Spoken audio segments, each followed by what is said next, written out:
Hi, these are some recent slit drawings. That's a type of drawing that I've been making where I cut slits into a sheet of paper and use that as a stencil with spray paint. These ones are different than the ones I've done previously in that I did them with my eyes closed. I drew the designs on the paper with my eyes closed and then cut them out with a blade. That's two figures kind of overlapping each other.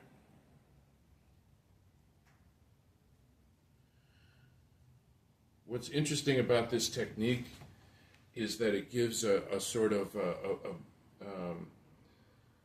beautiful shading to the forms that sometimes is really quite remarkable. It looks like an airbrush or a very fine charcoal drawing, like this arm, the way it goes into the shoulder and the neck.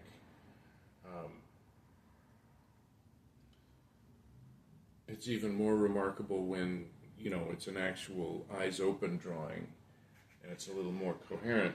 But it also gives these drawings a kind of atmospheric presence.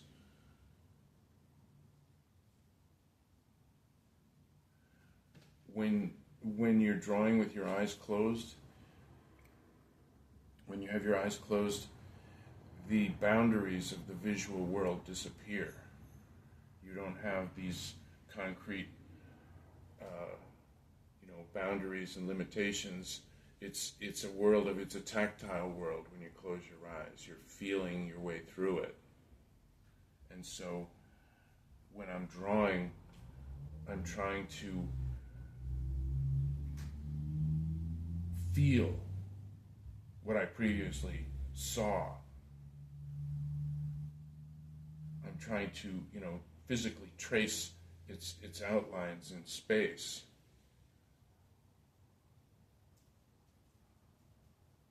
And something happens also when you're drawing like that.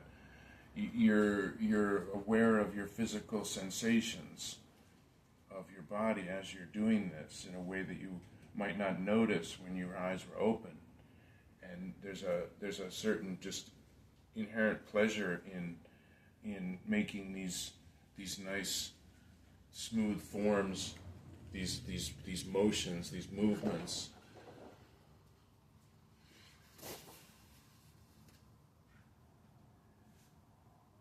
And it translates into the image. It gives the image a kind of flow, a kind of like nuance that's unexpected. It's unpredictable. It's something that just sort of comes out.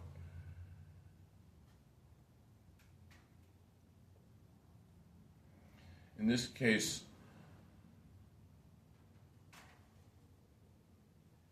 it has a kind of cubistic look to it. There were some overlaps where I crossed over, a form that I had already made, and these are two figures that are kind of overlapping each other, and so the forms, the parts of the body become kind of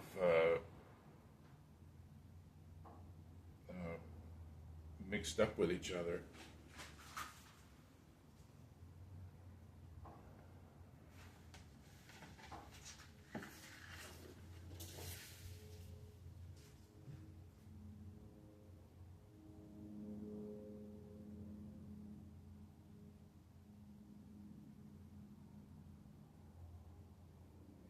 Here's a good example of what I was talking about with the way the spray paint creates really nice modeling of forms. Like if you look at the arms and the hands on this, they're very subtle and nuanced, and I would have a hard time replicating that, like, with charcoal or with an airbrush. I really like this process because I don't have to, so I don't have to sweat over every detail. I like things that give me fast results and that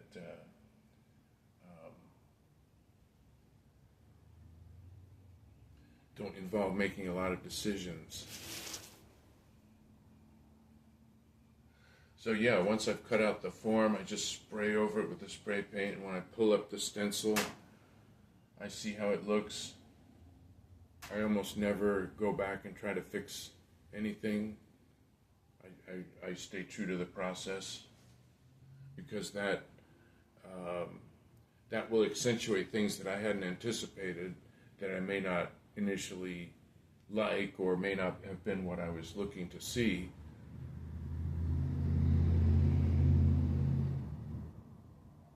But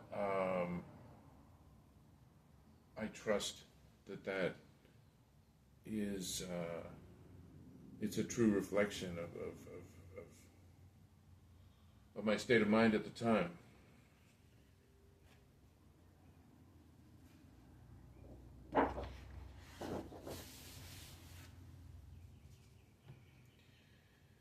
These are the same images, but done on wood panels.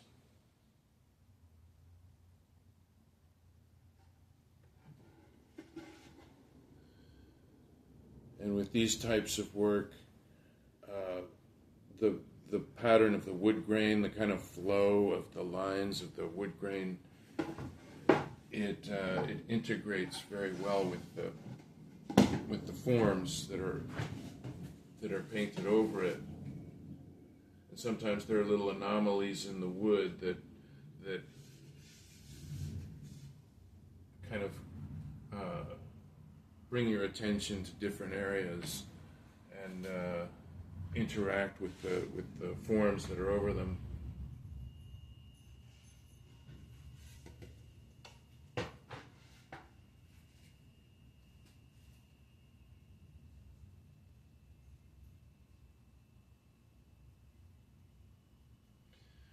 With these eyes closed drawings, I've just confined myself to the human form initially.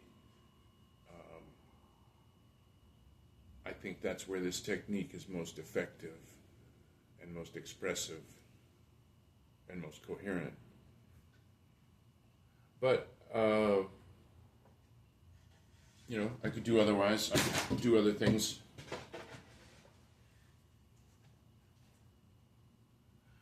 This, the shading of the spray paint, it can create some kind of illusionistic areas where it seems to, go into the material and create sunken shadowed spaces. These knot holes and different colorations of the wood, they interact with the images in interesting and unexpected ways too.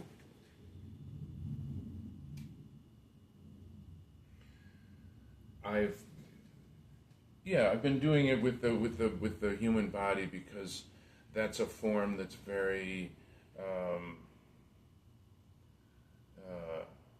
very well known to everybody, I guess.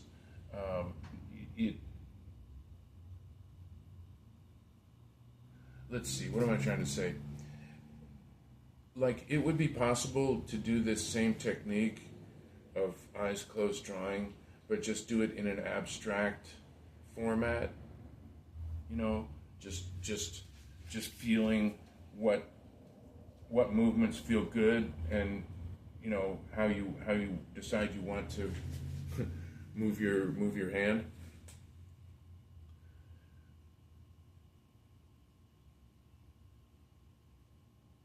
And that could be an interesting exercise.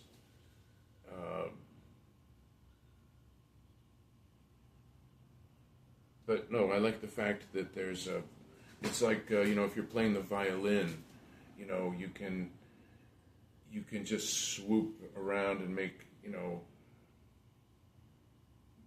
make whatever sounds you feel at the time, and that's a great exercise. But then if you have a piece of music that you're following, then when you diverge from it, it has more expressive power than something that has no boundaries and no containment. That's just I don't know. I mean, there's two different ways of working, two different ways of experiencing it. So it's all good.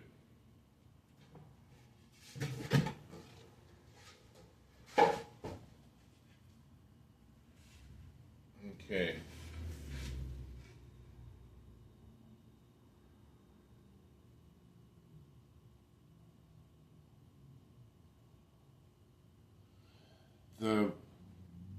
The pattern of the wood grain on some of these, it gives it a kind of a landscape format. This becomes a ground that they're standing on, and this becomes clouds or whatever, and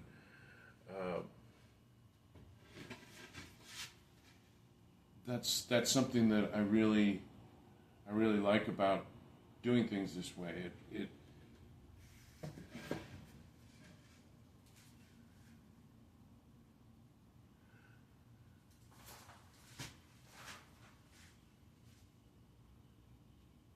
like escaping from the two-dimensionality. There's a very emphatic two-dimensionality about this because it's a sheet of wood grain. But then to see depth into it, that's a magic. That's one of the basic kinds of magic that painting can do. It can create space. It can create depth that your eye can move into and through. And yet you can also appreciate the material surface qualities that it has.